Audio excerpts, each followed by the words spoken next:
কোরআন কারীমে আল্লাহ তাআলা আমাদেরকে পরিষ্কার নির্দেশ করেছেন, ওয়াইদু লাহুম মাসতাতা'তুম মিন কুওয়া, তোমরা তাদের জন্য, তোমাদের শত্রুদের জন্য প্রস্তুতি গ্রহণ করে থাকো। এতে কি হবে? আল্লাহর দুশমন, তোমাদের দুশমন যারা আছে তাদেরকে তোমরা সতর্ক করতে পারবে, তাদেরকে তোমরা বার্তা দিতে পারবে, তারা ভীত সন্ত্রস্ত থাকবে তোমাদের উপরে। তো এই জন্য প্রস্তুতি গ্রহণ করার নির্দেশ স্বয়ং আল্লাহ তাআলা কোরআনেই করেছেন, এবং এই আয়াতের ব্যাখ্যায় পরিষ্কারভাবে নবী সাল্লাল্লাহু আলাইহি ওয়াসাল্লামের হাদিস রয়েছে, মুফাসসিরিন ইকরামের পরিষ্কার উক্তি রয়েছে যে এখানে প্রস্তুতি বলতে আলা আন্নাল কুওয়াতা আর-রামি, এখানে যুদ্ধের প্রস্তুতির কথা বলা হয়েছে। অতএব সেটি করাটা গুরুত্বপূর্ণ, আমাদের সেটা করতে হবে।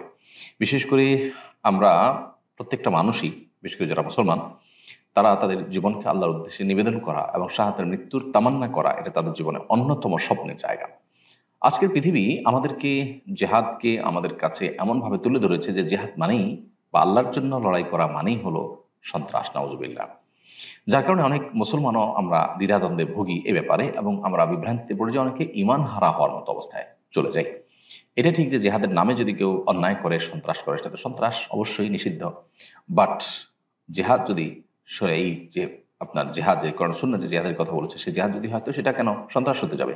সেটাকে শুধু বিশ্বাস করা নয়, বরং আল্লাহ শক্তি, সামর্থ্য, তৌফিক, সুযোগ দিলে সেটাতে সামিল হয়ে শাহাদাতের মৃত্যু এটা কামনা করা, এটা বরং ঈমানদারের জন্য গুরুত্বপূর্ণ। বিধায় এই সব বিষয়গুলোর আলোচনা পর্যালোচনাও এটা জেহাদের অংশ। বিধায় সেটা আমাদের মধ্যে থাকতে হবে। এটা যদি না থাকে তাহলে সেক্ষেত্রে আমাদের আজকে যে দুরবস্থা দেখতে পাচ্ছি মুসলিম মিল্লাতের, সেটি আরও বাড়তেই থাকবে। সংসদে নারীদের জন্য সংরক্ষিত আসন 50 থেকে বাড়িয়ে 100 করা হচ্ছে। বিষয়টা আপনি সঙ্গত মনে করেন কিনা? বিষয়টা পরিপূর্ণই অসঙ্গত। আমার বিশ্বাস এদেশের আপামর সাধারণ মানুষের মতামত নিলে সাধারণ মানুষ এটাকে গ্রহণ করবে না। এটা নারী বিদ্বেষ থেকে নয়, বরং নারীর প্রতি শুভাকাঙ্ক্ষিতা, নারীর প্রতি শ্রদ্ধার জায়গা থেকে। বিশেষ করে জুলাই আন্দোলন যেটি হয়েছে কোটার বিরুদ্ধে, সেই কোটা যখন ডাবল করে দেওয়া হয় তখন সেটা সন্দেহাতীতভাবে মেনে নেওয়ার মতো বিষয় হয় না। দ্বিতীয়ত, নারীকে আপনি সংরক্ষিত আসন দেওয়ার মানেই তাকে আপনি দুর্বল মনে করছেন। যদি আপনি মনে করেন নারী পুরুষেরই সমান, তাহলে সেক্ষেত্রে নারী তো পুরুষের সাথে লড়াই করে, নির্বাচন করে, তার যোগ্যতা দেখিয়ে তিনি সংসদে আসার কথা, কিন্তু তার জন্য আপনি কোটা করে দিচ্ছেন। তার মানে কি দাঁড়ালো? তার মানে হলো তাদেরকে আপনি দুর্বল ভাবছেন, তারা পুরুষের সাথে লড়াই করে আসতে পারবে না। হ্যাঁ, আপনি বলতে পারেন যে পুরুষের সাথে লড়াই করার মতো পরিবেশ নাই, হান নাই, তার নাই। তাহলে সেক্ষেত্রে কতদিন এই কোটা আপনি টেনে যাবেন? এই কোটা যদি নারীর জন্য করে, তাহলে অনেকের জন্য আরও কোটা করতে হবে। তাহলে সেক্ষেত্রে সেই কোটার পর আপনি কি করবেন? সেই কোটাও কি আপনি রাখবেন কিনা? আরও বহু কোটাই তো আপনাকে রাখতে হবে। মূলত আমরা তো কোটার বিরুদ্ধে প্রত্যেকটা মানুষ অবস্থান নিচ্ছে, মেধার উপরে আমরা সবাই নির্ভর করতে চাচ্ছি। সবচেয়ে বড় বিষয় সেটি হলো যে পৃথিবীর অন্য যে সমস্ত দেশে নারীদের জন্য সংরক্ষিত আসন আছে, বেশিরভাগ দেশেই 10% বা 15%, 16-17% এর কাছাকাছি পার্সেন্টেজ আছে সংরক্ষিত আসন। এরকম আপনার প্রায় 1/3 আসন নারীর জন্য সংরক্ষিত রাখা জাতীয় সংসদে, এটার নজির খুবই কম। তো আমাদের দেশে দীর্ঘদিন থেকে এই যে চর্চাটা চলে আসছে, এর ফলে যেটা হয় যে বড় বড় সাহেব, বড় বড় নেতাদের, মিসেসদেরকে এমপি বানানোর খাহেশ পূরণ হয়। যারা আসলে সেরকম ক্যাপাবল থাকেন না আইন প্রণয়ন করার ক্ষেত্রে, রাষ্ট্রকে তারা সার্ভ করার মতো তেমন কোনো যোগ্যতা তাদের থাকে না। বিগত সময়ে আমরা দেখেছি যে এই সংরক্ষিত আসনে এমপি হওয়া মহিলাদের অনেকে সংসদে কথা বলছেন, যেটা হাসির পাত্র হয়েছে, এবং একটা বক্তব্য দেওয়ার মতো যোগ্যতা, বাংলা পড়া লেখা দেখে দেখে পড়ার মতো যোগ্যতাও তাদের অনেকের ছিল না। তো তারা আসলে জাতীয় সংসদে এসে কি করবেন, রাষ্ট্রের জন্য কি দেয়ার আছে তাদের, সেটা বলার অপেক্ষা রাখে না। অথচ সংরক্ষিত আসনের সুবাদে প্রত্যেকটা দল যখন যারা ক্ষমতা আছে, তারা তাদের মতো করে, বা যারা যে কোটা পাচ্ছে তারা সে অনুপাতে তাদের মতো করে লোক নির্বাচন করতে পারছে। তো এতে যোগ্য লোকদের উঠে আসার সম্ভাবনা কমে যায়, রাষ্ট্রের টাকা অপচয় হয়, এবং অযোগ্য লোকরা এই সমস্ত চেয়ারগুলোতে বসে যায়। এই জন্য এটার আমরা বিরোধিতা করছি। আমরা মনে করি যে নারীকে এভাবে সম্মান দেওয়া যায় না। নারীকে যদি আপনি সংরক্ষিত আসন 100 না 200টাও দিয়ে দেন, তাতে কি নারীকে সম্মান দিতে পারবেন? আপনি বিগত আমলে আমরা 50টা সংরক্ষিত আসন দেখেছি। সেই সংরক্ষিত আসন থাকার পর কি নারীর নির্যাতন কমে গেছে? নারীর মর্যাদা সব জায়গায় প্রতিষ্ঠিত হয়ে গেছে? সংসদের নেত্রী তিনি নিজে খোদ নারী হওয়ার পরও, স্পিকার, বিরোধী দলের নেত্রী নারী হওয়ার পরও নারীর মর্যাদা পরিপূর্ণভাবে প্রতিষ্ঠিত হয়নি। আসলে এভাবে নারীর মর্যাদা প্রতিষ্ঠিত হবে না। এটার জন্য দরকার অ্যাওয়ারনেস, এটার জন্য দরকার হলো আমাদের জানাশোনা বাড়ানো। এবং সবচেয়ে বড় কথা হলো যে ধর্মীয় অনুশাসন যদি যথাযথভাবে চর্চা করা হয়, মেনে চলা হয়, তাহলে এমনিতে ইনশাআল্লাহ বিদিনিল্লাহ এই জাতীয় যে গ্যাপগুলো আছে সেগুলো দূর হয়ে যাবে। পশ্চিমারা আমাদেরকে যে সমস্ত থিওরি দেয় অন্ধের মতো সেগুলোকে মেনে নেওয়ার মতো একটা প্রবণতা আমাদের মধ্যে তৈরি হয়েছে, এটা হলো সবচেয়ে দুর্ভাগ্যজনক বাস্তবতা। জাদুটোনা নষ্ট করার জন্য কোনো আমলও দোয়া করব। জাদুটোনা নষ্ট করার জন্য 3 কুলের আমল সবচেয়ে গুরুত্বপূর্ণ। সূরা ইখলাস, সূরা ফালাক, সূরা নাস 3 বার পড়ে ফু দেওয়া। এছাড়া এটার জন্য যথাযথ উপায় রুকিয়া শরঈয়া বা শরঈ ঝাড়ফুঁক যারা করেন তাদের শরণাপন্ন হয়ে বা পরামর্শ নিয়ে আমরা রুকিয়া করতে পারি। ইনশাআল্লাহ এর মাধ্যমে জাদু বা ব্ল্যাক ম্যাজিকের সমস্যা থেকে আমরা আত্মরক্ষা করতে পারবো বা এটাকে নষ্ট করতে পারবো ব্ল্যাক ম্যাজিককে। যুদ্ধের সময় মুসলিম যোদ্ধাদেরকে ইসলাম কি কি বিষয় লক্ষ্য রাখার নির্দেশনা দিয়ে থাকে? যে কোনো যুদ্ধে একজন মুসলিম যখন অংশগ্রহণ করবেন তার প্রথম আল্লাহর এবং আল্লাহ রসুলের পক্ষ থেকে প্রথম নির্দেশনা তার প্রতি যে এই যুদ্ধ হবে আল্লাহর খাতিরে। এটা কোনো জাতীয়তাবাদের চেতনা থেকে বা এটা কোনো অঞ্চলের প্রতি শুধুমাত্র আপনার কমিটমেন্টের জায়গা থেকে হবে না বা অন্য কোনো উদ্দেশ্য হবে না। যুদ্ধ হবেই এই জন্য যে আমি আল্লাহকে সন্তুষ্ট করতে চাই এবং যুদ্ধের মাধ্যমে আল্লাহর কালিমাকে, আল্লাহর পতাকাকে এটাকে বুলন্দ করতে চাই, জুলুমের পতন ঘটাতে চাই, কিন্তু তার বিনিময় চাই আল্লাহ তাআলার কাছে। এটি হবে একজন মুসলিমের যে কোনো যুদ্ধের ক্ষেত্রে সর্বপ্রথম আপনার লক্ষণীয় বিষয়। সেটি যদি না থাকে তাহলে এটি ইবাদত হিসেবেই গণ্য হবে না। এখানে জীবন দানটাই আল্লাহ তাআলার কাছে শাহাদ হিসেবে গণ্য হবে না। এটি আমাদের মাথায় রাখতে হবে। আর যদি আমরা আল্লাহর সন্তুষ্টির জন্য, আল্লাহর কালিমাকে বুলন্দ করবার জন্য কিংবা জুলুমকে প্রতিহত করবার জন্য আল্লাহর কাছ থেকে সওয়াবের আশায়, বিনিময় পাওয়ার আশায় আমরা যুদ্ধ করি, তাহলে সেটি ইবাদতে পরিগণিত হবে, সেই জীবন দানটা শাহাদাতের জীবন দান হবে।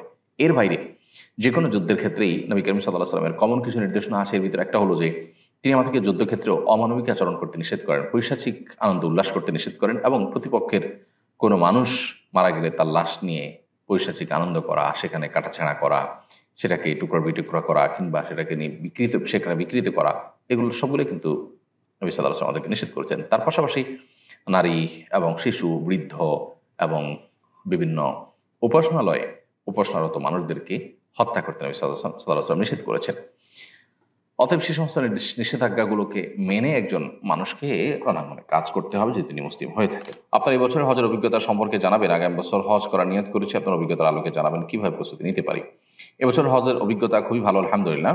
বাংলাদেশ পার্ট তো বটেই, এর বাইরেও সৌদি পার্ট যেটা মূল, সেখানে আলহামদুলিল্লাহ এবছর হজের কার্যক্রম বেশিরভাগ মানুষের কাছেই বেশ পছন্দ হয়েছে। অন্য যে কোনো বছরের তুলনায় সেখানকার এবারের ব্যবস্থাপনা বেশ ভালো ছিল। আমরা আশা করব সেটাকে উত্তরোত্তর তারা বৃদ্ধি করবেন এবং তারা হজযাত্রীদের হজকে আসান এবং সহজতর করবার জন্য নানাবিধ উদ্যোগ নেবেন। এর পাশাপাশি আগামী বছর আপনি যেহেতু হজে যাওয়ার নিয়ত করেছেন, আপনাকে আমার পরামর্শ থাকবে খুব ভালো করে একাধিকবার বিভিন্ন জায়গা থেকে আপনি ট্রেনিং নেওয়ার চেষ্টা করবেন। যত বেশি প্রশিক্ষণ গ্রহণ করবেন তত বেশি হজ আপনার জন্য সহজতর হবে, তত বেশি হজের ইবাদত আপনি করে আল্লাহর কাছে বেশি সওয়াবের ভাগীদার হতে পারবেন, হজকে অর্থবহ করতে পারবেন।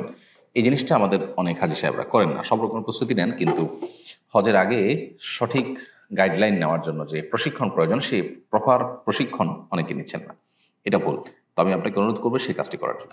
নাইম আহমদ দেখেছেন, অনলাইন থেকে পণ্য অর্ডার করে অনেক সময় প্রয়োজন না থাকায় তা গ্রহণ করি না, এতে সেলারের ডেলিভারি চার্জ সহ লোকসান হয়। এমন করলে কি আমাদের গুনাহ হবে? ইসলামের বিষয়ে কি বলে? এটা তো এক ধরনের প্রতারণা। আমি যদি অর্ডার দিয়ে সেটা গ্রহণ না করি, অর্ডার দেওয়ার পর যদি আমার সিদ্ধান্ত পরিবর্তন হয় তাহলে তার দায়টা আমার। তবে যদি যৌক্তিক কারণ সিদ্ধান্ত পরিবর্তন হয়, যেমন অর্ডার দিয়েছি যা, সেটা দেখার পর আমি বাস্তবে পেয়েছি ভিন্ন জিনিস, তাহলে সেক্ষেত্রে ফেরত দেওয়ার অধিকার আমাদের আছে। আর না হলে ফেরত দিলে তার ডেলিভারি চার্জ আমাকে বহন করতে হবে এবং সেটা বিক্রেতাকে দিতে হবে। অনেকে হজ বা ওমরা করে এসেও আবার সুদ, ঘুষ, দুর্নীতিতে জড়িয়ে পড়েন। ইসলামের দৃষ্টিতে এদের অবস্থান কি? যারা হজ অথবা ওমরা করে এসেও সুদ, ঘুষ, দুর্নীতি এই সমস্ত অন্যায় এবং অপরাধ কর্মে জড়িয়ে পড়েন, তাদের হজের মাধ্যমে নিষ্পাপত্ব পাওয়ার যে সুযোগ তৈরি হয়েছে সে সুযোগটা নষ্ট করাটা হবে কোরআন কারীমের সে আয়াতের মতো, যে আয়াত আল্লাহ বলেছেন ওয়ালা তাকুনু কাল্লাতী নাকাযাত গাজলাহা মিন বা'দি কুওয়াতিন আনকাসা। তোমার সেই নারীর মতো হয়েও না যে নারী অনেক কষ্ট করে সারাদিন রশি পাকিয়ে রশির মাথায় গিরা দিয়ে যখন পাকটাকে হেফাজত করবেন তখন তিনি পাক ছেড়ে দিলেন, তখন তার সারাদিনের যে পাক রশি পাকিয়ে পাকিয়ে এটাকে যে রশির পর্যায়ে এনেছেন সেটা নষ্ট হয়ে গেল। তোমরা তাদের মতো হইও না। অর্থাৎ আপনি হজ করে এসেছেন, ওমরা করে এসেছেন, আল্লাহর ঘরে গিয়ে যে নিষ্পাপত্বের যে সুযোগ, বিশেষ করে যখন কেউ হজ যথাযথভাবে করে আসে, হজ মাবরুর করে আসে, তখন সে সদ্য ভূমিষ্ঠ হওয়া শিশুর মতো নিষ্পাপত্ব নিয়ে আসে। তো সেটা আসার পর আবার যদি অপরাধ কর্মে জড়িয়ে পড়ে মানুষ, তাহলে কেমন যেন ওই যে রশির পাক দিতে দিতে গিয়ে একেবারে মাথায় শুধু বাঁধা বাকি, ওই সময় ছেড়ে দিয়ে পাক পুরো রশিটাকে নষ্ট করার মতো হয়ে যায়। এটা খুবই দুর্ভাগ্যজনক এবং এটা আত্মঘাতী কাজ। বিধায় আমাদের উচিত হজ এবং ওমরাতে আমরা যে নূরটা অর্জন করি সেই নূরটা ধরে রাখার। এটার জন্য অবশ্য আমাদের নানাবিধ পরিশ্রম, নানাবিধ উদ্যোগ নেওয়ার দরকার, ভালো পরিবেশ, আল্লাহর কাছে দোয়া এবং হজ এবং ওমরার সেই পবিত্র মুহূর্তগুলোকে স্মরণ এবং সেগুলো দিয়ে আপনার নিয়মিত নিজেকে আপনার গাইডে রাখা, নিজেকে সঠিক পথে রাখার চেষ্টা আমাদের মধ্যে থাকা দরকার। বাকি কেউ যদি গুনাহে লিপ্ত হয়ে যায়, এর মানে এই না যে তিনি ইসলাম থেকে খারিজ হয়ে গেছেন। তার আবারও কাউন্সিলিংয়ের মাধ্যমে, তার আবারও ইমানের নূর হাসিল করার মাধ্যমে মূল জায়গায় ফিরে যাওয়ার চেষ্টা করা দরকার। আমার বাড়ির সিঁড়ি ও করিডোরে সিসিটিভি ক্যামেরা লাগিয়েছি, এটা নিরাপত্তা বিধানের সহায়ক, তবে এ নিয়ে আমি একটু দ্বিধাদ্বন্দ্বে ভুগছি। এটা প্রাইভেসি লঙ্ঘন বলে পরিগণিত হবে কিনা সমাধান জানিয়ে দুশ্চিন্তামুক্ত করবেন প্লিজ। আপনার বাড়ি কিংবা অফিস আদালত এর করিডোর ইত্যাদিতে সিসি ক্যামেরা লাগানোটা মৌলিকভাবে জায়েজ আছে, কারণ এটা মানুষের প্রাইভেট কোনো জায়গা নয় যে একজন মানুষের একান্ত ব্যক্তিগত মুহূর্তে এখানে থাকে, এরকম না। এটা যেহেতু পাবলিক প্লেসের মতোই সবার চলাচলের জায়গা, বিধায় এখানে সিসি ক্যামেরা থাকাটা দর্শনীয় নয়। তবে একান্ত প্রাইভেট মুহূর্ত মানুষ যে সমস্ত জায়গাগুলোতে কাটায়, যে সমস্ত জায়গাগুলোতে মানুষের ব্যক্তিগত আপনার মুহূর্তগুলো অতিবাহিত করে, সেখানে সিসি ক্যামেরা লাগানো জায়েজ হবে না। তাহমিনা আক্তার আপনি লিখেছেন, আমার বাবা ব্যাংক থেকে লোন নিয়েছিলেন, শোধ করতে না পারায় জেলখানায় আছেন বর্তমানে। আমার প্রশ্ন হচ্ছে, ব্যাংকের লোন শোধ না করে যদি আব্বু মারা যায়, তাহলে কি লোন গ্রহণের শাস্তি আব্বুকে পেতে হবে? লোন দেওয়ার মতো অবস্থায়ও নেই তিনি, লোন প্রায় 1 কোটি টাকার মতো সব মিলিয়ে। সাধারণত সুদী লোনই হয়ে থাকে আমাদের দেশে, সচরাচর কর্মশাল ব্যাংকগুলো থেকে মানুষ লোন নেন, সুদভিত্তিক লোনই হয়ে থাকে। সুদভিত্তিক লোন যদি হয়ে থাকে, তাহলে সেক্ষেত্রে এই লোন নেওয়া তো গুনাহের কথা হয়েছে, লোন নেওয়ার কারণে তিনি গুনাহগার হবেন, আবার লোন পরিশোধ না করার কারণে তিনি আরেক গুনাহগার হবেন। এবং এই দায় থেকে তাকে মুক্তির জন্য প্রথমত তিনি সুদী লোন যেটা নিয়েছেন সেটার জন্য তওবা করতে হবে, যে জীবনে আর কখনো তার যত প্রয়োজনই হোক তিনি এরকম কোনো সুদের কারবার জড়াবেন না, এই মর্মে তাকে তওবা করতে হবে। তওবা করলে আশা করা যায় সেই গুনাহ আল্লাহ তাআলা তার মাফ করবেন। কিন্তু আপনার বাবার যে লোন হয়েছে ব্যাংকের প্রতি, সে লোন পরিশোধ করার চেষ্টা তার সর্বোচ্চ থাকতে হবে এবং জমি জমা স্থাবর অস্থাবর সম্পদ বিক্রি করে হলেও তার লোন দেওয়ার সর্বোচ্চ চেষ্টা করতে হবে। যদি তিনি সর্বোচ্চ চেষ্টা করেন, কোনো কারণে ফেসে গিয়ে থাকেন, তাহলে আশা করা যায় তিনি গুনাহগার হবেন না। তবে তার মৃত্যুর পর তার সন্তানদের উচিত হবে বাবাকে লোন মুক্ত করা, তার রেখে যাওয়া সম্পদের সব বিক্রি করে হলেও আগে লোনটা পরিশোধ করার উদ্যোগ নিতে হবে। তাহলে ইনশাআল্লাহ তার কাছে আশা করা যায় দায়মুক্ত হতে পারবেন। আমি একজন শেফ, পশ্চিমা একটি দেশে কাজ করি, আমি কি অমুসলিমদের জন্য শরীয়ত অনুমোদিত নয় এমন খাবার তৈরি করতে পারবো কি না? মূলত আপনি যেহেতু একজন শেফ, আপনি শেফ হিসাবে অমুসলিম প্রধান দেশে কাজ করতে পারেন অমুসলিমদের মধ্যে, কিন্তু আমাদেরকে মনে রাখতে হবে যে কোনো অবস্থাতেই আমরা অমুসলিম প্রধান দেশে বা মুসলিম দেশে যে কোনো জায়গায় এমন কোনো খাবার প্রস্তুত করতে পারবো না যেটা হারাম, কারণ সেক্ষেত্রে হারাম খাবার যারা খাবে তাদের প্রস্তুত করে দেওয়ার সহযোগীর ভূমিকায় থাকার গুণাটা আমাদের হবে। মিজানুর রহমান আপনি লিখেছেন, আমি প্রবাসে থাকি কিন্তু দেশে পারিবারিক জমি নিয়ে বাবার ও ভাই বোনদের সঙ্গে বিরোধ হয়েছে, আমাকে সম্পত্তি থেকে বঞ্চিত করা হয়েছে এবং বাড়ি থেকেও বের করে দেওয়া হয়েছে। এখন ইসলামের দৃষ্টিতে আমার দায়িত্ব কি, অবস্থা কি, আমি তাদের সাথে সম্পর্ক যোগাযোগ রাখতে পারি কিনা?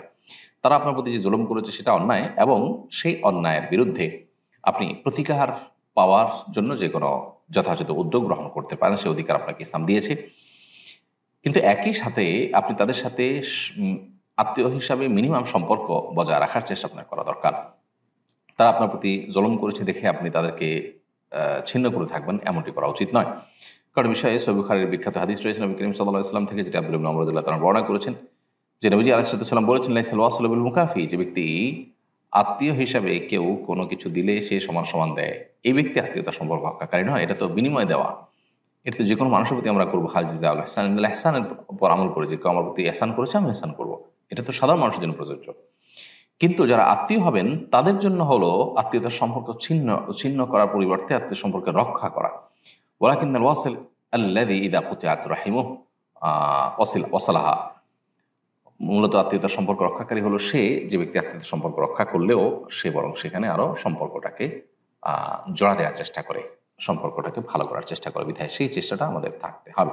আমি মাদ্রাসা চাকরি করি, পরীক্ষার সময় শিক্ষার্থীদের থেকে যে ফি নেওয়া হয় তা শিক্ষকদের মধ্যে বন্টন করা হয়, এটা জায়েজ হবে কি না?